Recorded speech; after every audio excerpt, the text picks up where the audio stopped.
Bonjour à toutes et à tous, bienvenue à ce nouveau Good Morning Market. Dernière séance de la semaine, aujourd'hui, vendredi 15 octobre 2021.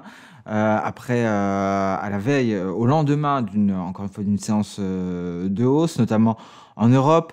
Une hausse qui est soutenue notamment par les rapports sur les résultats, meilleurs que prévu. Donc ça renforce le sentiment du marché, même si d'un autre côté, il y a des inquiétudes qui persistent concernant la hausse de l'inflation. Alors aux États-Unis, on a pris connaissance déjà de certains résultats de valeurs bancaires. On va citer Wells Fargo, Citigroup, Bank of America et Morgan Stanley, qui ont tous dépassé les estimations des analystes, ce qui a soutenu les actions un peu partout. Et donc les indices américains ont fortement progressé en début de séance d'hier. Il y a des données économiques qui ont soutenu également la hausse, notamment les demandes initiales d'allocation chômage qui ont chuté à un nouveau seuil d'après la pandémie, un seuil de 293 000. Et l'inflation à la production a augmenté moins que prévu. Pourtant, les intervenants, les investisseurs pensent, contrairement à la Fed, que l'inflation est un phénomène structurel et que visiblement la Réserve fédérale américaine ne veut pas l'admettre. C'est ce que l'on dit ici en Good Morning Market depuis le début de l'été même, il me semble. C'est pourquoi la Fed devrait s'orienter vers une normalisation de sa politique monétaire, même si la croissance de l'emploi ralentit. Alors on a constaté également une hausse des matières premières énergétiques, notamment le pétrole, le WTI en hausse de 0,80%, qui a franchi la barre des $80 le baril, à 81,50 environ.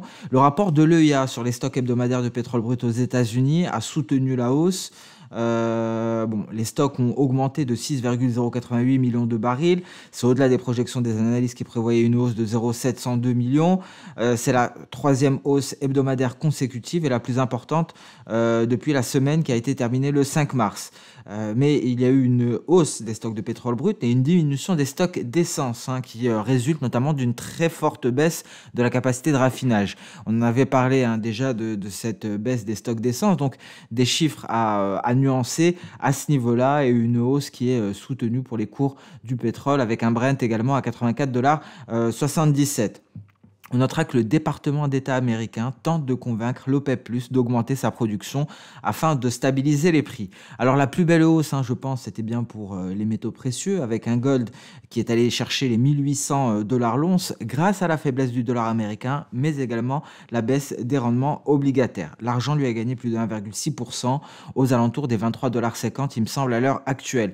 On va voir ce qu'il en est du gold. Alors est-ce que cela indique une reprise haussière, un nouveau bull run sur le gold? Pas pour le moment. Il y a des résistances, on y est. Si ces résistances sont franchies, effectivement, il y a des résistances hebdomadaires, il y a des résistances journalières également, nous allons le voir. Sur le marché des crypto-monnaies, alors là, c'est le Bitcoin donc, qui continue visiblement, qui est même allé chercher les $60 000. On y est presque. La SEC aux États-Unis a annoncé qu'elle ne s'opposerait pas au lancement de cette ETF sur les futurs Bitcoin. Et donc, cela a renforcé le sentiment de ce marché-là. Il y a eu une hausse des crypto-monnaies suite à cette nouvelle. Et donc, le Bitcoin qui a testé les $60 000 pour la première fois depuis la mi-avril 2021. Et donc, on se posait la question, est-ce que la hausse du Bitcoin va se poursuivre face à d'autres altcoins qui ne bougent pas, toujours dans une zone de compression. On attend que les altcoins majeurs viennent suivre le Bitcoin. C'est chose faite pour l'Ethereum, visiblement. À voir pour les autres altcoins majeurs, mais l'Ethereum en tout cas a progressé et nous allons le voir lorsque nous allons nous intéresser aux crypto-monnaies. Nous allons passer à présent à notre revue de marché des indices boursiers. Vous voyez, net rebond du Nikkei, un signal visiblement validé. C'est chose faite, on est au-dessus de la Kijun, on a une Chikou Span, une Lagin Span qui est validée. Donc le scénario baissier n'est plus d'actualité. À présent, les perspectives sont haussières, clairement, et on a plusieurs résistances à aller chercher, des résistances que l'on retrouvera ici sur les précédents sommets. Donc la plus proche de ces résistances, on y est, hein, c'est celle-ci, aux alentours des 29 115. Ensuite, on retrouve 29 400 environ, 29 674 et ainsi de suite, jusqu'à ce que la Chicouspan ici, la Laginspan, rencontre des obstacles. Alors, est-ce qu'elle va en rencontrer au moment où on va toucher les 30 000 points? À voir. En tout cas, c'est comme cela qu'il faut déterminer les prochains objectifs, prochaines résistances pour le Nikkei. Ce sont simplement les précédents sommets. Donc voilà où nous en sommes, et afin d'envisager d'accéder au précédent sommet, il faudrait que la Chicouspan valide le signal, et là effectivement on peut s'attaquer à cette grosse zone. Donc avant cela il pourrait se passer tout et n'importe quoi, mais en tout cas pour le moment les perspectives sont haussières. La hausse semble solide pour le moment, mais attention lorsque l'on arrivera au contact de chacune de ces résistances. Le CAC 40, alors là le CAC 40 est en train de se diriger tout droit vers les 6800 points, mais ici cette zone est quand même, a été une grosse zone de résistance par le passé, hein, on va la voir. Vous voyez, c'est une zone sur laquelle les vendeurs arrivent à reprendre la main. On a plusieurs mèches supérieures qui nous indiquent que les vendeurs sont parvenus à reprendre la main à ce moment-là. Donc, grosse zone à franchir pour le CAC 40, cette zone qui est comprise entre les 6700, 6720 environ et les 6740. Si on franchit cette zone de résistance, dans ce cas-là, on pourrait aller s'attaquer aux 7780 pour s'installer au-dessus des 6800. Donc, et ici, on est en train d'intégrer le nuage. Et donc, franchir cette résistance en données H4 voudrait dire sortir du nuage en données journalières. Et on le comprend, c'est ce qui nous permettrait d'avoir un signal d'achat Ichimoku validé dans l'immédiat pratiquement par la Chicouspan, parce que justement, la borne supérieure de cette résistance, c'est un palier de Kijun, les 6740 ici. Et c'est au moment du franchissement de ce niveau que notre Laginspan va valider le signal. Donc, voilà pour le CAC 40, une zone de résistance en données H4 qui correspond au haut du nuage en données journalières. Qu'en est-il pour le DAX? Le DAX attaque à peine au bas de son nuage. Alors hier, on avait tablé pour un pullback vers la borne inférieure du canal haussier. Finalement, le pullback s'est fait sur la borne inférieure du nuage, sur la SSB, hein, très exactement. Les résultats des bancaires ont soutenu la hausse. Cette projection de Soda n'est toujours pas invalidée tant qu'on ne se hisse pas au-dessus de notre point C ici. Donc, est-ce que c'est une séance de baisse aujourd'hui? On a effectué ce pullback. Est-ce qu'on n'aura pas suffisamment de force pour intégrer le nuage? À voir. En tout cas, pour le moment, cette zone des 15 530 sera la résistance à surveiller. Vous voyez ici, on a atteint l'objectif de notre vague haussière. Donc, on le sait, lorsqu'on atteint une projection, c'est un moment où on marque une pause, où on se replie. Alors, pour le moment, on marque une pause sur la projection V. On se rappelle que cette projection V correspond plus ou moins au nuage Ichimoku en données journalières, hein, que l'on va voir ici. Je vais superposer mon nuage Ichimoku en journalier sur mon graphique H4. Donc vous voyez, comme ça nous permet d'avoir une double vision. Donc ce niveau, cette résistance, c'est mon nuage journalier et c'est ma projection V. Alors pour ceux qui veulent le refaire, hein, pour ajouter un autre Ichimoku, il suffit d'aller dans intervalle et de choisir une unité de temps supérieure. Le Nasdaq, pareil que pour le DAX, on arrive ici justement à une grosse résistance. Et on verra à quoi correspond cette résistance en H4. C'est une moyenne mobile que l'on connaît très bien, vous voyez très certainement de quoi je veux parler. En tout cas pour le moment, on s'est hissé au-dessus des 15 000 points. On est au niveau de la SSB. Encore une fois, cette projection n'est pas annulée tant qu'on ne se hisse pas au-dessus de C. Et on va voir à quoi correspond ce nuage journalier, cette résistance journalière en H4. On est aux portes de cette moyenne mobile à 200 périodes, moyenne mobile qui à maintes reprises nous a donné des signaux, et de très bons signaux la plupart du temps. Souvenez-vous ici, donc c'était vraiment ce que l'on surveillait à cette époque-là, lorsque nous avions donc cette moyenne mobile qui servait clairement de résistance, et c'était la cassure à la fin mars 2021 de cette résistance qui avait donné le signal haussier, et c'est la cassure à la baisse qui avait donné un signal baissier. Donc c'est un gros niveau, cette moyenne mobile 200, il faut s'en rappeler. On est en train de s'en approcher à l'heure actuelle. Alors est-ce qu'on va la casser? directement. Est-ce qu'on va avoir du mal, comme précédemment, comme pour en mars 2021, c'est la situation technique que l'on a vue ici en mars 2021, on ne l'a pas cassé directement, on a construit quelque chose petit à petit. On avait une projection ici d'Osoda qui a été construite avant d'aller la franchir. Et la projection d'Osoda a bien été atteinte. Alors cette fois-ci, il est très probable que le scénario se répète, que l'on s'attaque à cette moyenne mobile 200 à maintes reprises, que l'on se replie par la suite pour aller chercher les 15 000 et qu'on reparte à l'attaque. En tout cas, il faudrait un gros momentum pour venir la casser et on en est très proche. Donc de gros niveaux de résistance pour le Nasdaq qui nous laissent penser qu'on pourrait assister à un repli prochainement ou bien que le Nasdaq pourrait marquer une pause sous cette zone de résistance. Et donc en données H1, pas grand chose à signaler. Le S&P 500 va commencer par le journalier pour voir que nous sommes en plein milieu de notre nuage, proche de résistance majeure également, 4470, légèrement au-dessus. Voici les 4470 en données H4 à présent, qui ne nous apporteront pas autant que ce que nous a apporté le graphique en données H4 sur le DAX. On la voit donc notre zone de résistance qui est comprise entre deux anciennes projections d'Osoda. Elle est ici et la borne supérieure est à 4470. Donc des indices américains qui ont bien confirmé la dynamique haussière, qui ont bien confirmé les signaux Ishimoku d'achat comme ici sur le S&P 500 mais aux portes de résistance majeure. Qu'en est-il pour le Dow Jones? La situation est semblable à celle du S&P 500. Nous sommes à l'intérieur du nuage, on s'approche des 35 000 points, très exactement. Donc seuil psychologique qui fera office de prochaine résistance. C'est la borne supérieure de notre zone de résistance ici pour le Dow Jones.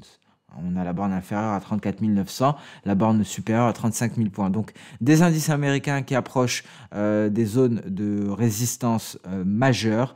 Donc il faudra confirmer la dynamique haussière en franchissant ces résistances. On passe à présent sur le compartiment des crypto-monnaies. On va commencer par le Bitcoin. Vous voyez le Bitcoin, c'est beau, suite à l'annonce de la SEC aux États-Unis. On a une nouvelle jambe haussière pour aller chercher les 60 000 $. Tout l'enjeu à présent est de se hisser au-dessus. On a toujours un réel intérêt des institutionnels pour le Bitcoin, notamment sur les contrats à terme, que ce soit les contrats futurs ou les options. Donc les institutionnels continuent de soutenir la hausse du Bitcoin, un Bitcoin qui pourrait se hisser au-dessus des 60 000 $. Aujourd'hui, en données H4, une hausse qui est largement soutenue par la Tenkan et la Kijun, un nuage qui vient en renfort. Attention sur le RSI à une éventuelle divergence de RSI. L'Ethereum, vous voyez les très belles progressions donc hier de l'Ethereum. On a eu notre signal validé par la Chikuspan, impulsion haussière. Mais attention, l'Ethereum est le premier des altcoins à rejoindre Bitcoin. Vous voyez, les autres sont encore endormis, si je puis dire. Alors, pour l'Ethereum, pourquoi attention? Parce qu'on est très proche d'une projection d'Osoda, la V, ici, à 3 930 $. C'est de cette vague haussière en A, B, C et D. Et en plus de cela, on est aux portes d'une oblique baissière qu'il faudra casser d'un point de vue chartiste pour valider la nouvelle dynamique haussière. Donc, l'Ethereum en a déjà beaucoup fait en sortant de son nuage par le haut, en validant le signal, en cassant le retracement à 23,6%.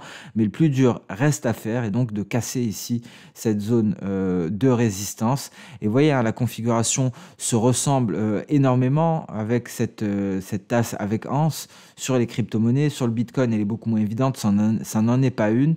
Mais sur l'Ethereum, on le voit, on l'a vu. On va le voir sur Binance. Donc d'abord, on va parler du Dogecoin qui, pour le moment, est inactif. Il faut qu'il franchisse son nuage et cette oblique baissière pour espérer aller rejoindre Bitcoin et Ethereum. Polkadot, belle hausse. On a eu cette cassure des 23,6%. On temporise à 40,65 avant peut-être d'aller se hisser au-dessus des 47, voire 47 900. Binance, ici on a cette figure, on a eu la sortie du nuage par le haut, signal d'achat validé, donc à présent le tout est d'aller chercher la ligne de coup de la tasse avec anse à 515 environ. Et la cassure des 515 nous permettrait d'aller chercher les 680 avant d'aller chercher ici les 780. Et d'ailleurs, hein, on a décortiqué ce mouvement avec une projection de Soda en ABCD et un objectif intermédiaire, une projection V à 500. Cardano, rien à signaler, hein, vous le voyez. Ripple, pareil. Donc, il faut que d'autres altcoins se réveillent pour confirmer le bull run du Bitcoin. L'Ethereum a été le premier à se lever, si je puis dire. Et donc, les autres devront suivre pour un nouveau bull run sur les crypto-monnaies. On passe à présent sur le compartiment des matières premières. Alors, voilà la résistance hein, du gold. C'est tout simplement, on en parlait en début, c'est le nuage hebdomadaire. C'est également la Kijun. Donc, grosse résistance. Passer au-dessus des 1800 $ l'once ne sera pas chose aisée. Et vous voyez, en données journalières, on avait une projection de Soda en ABCD. On a atteint le point D. Et donc, on se replie au contact de ce point D, peut-être en direction du nuage. Donc, vous l'aurez compris, tout l'enjeu à présent est de se hisser au-dessus du seuil psychologique des 1800 $ l'once, ce qui nous permettrait d'envisager un gold aux alentours des 1835 environ. Hein. C'est cette zone, grosse zone de résistance. C'est un palier également de SSB. C'est le retracement de Fibo à 38,2%.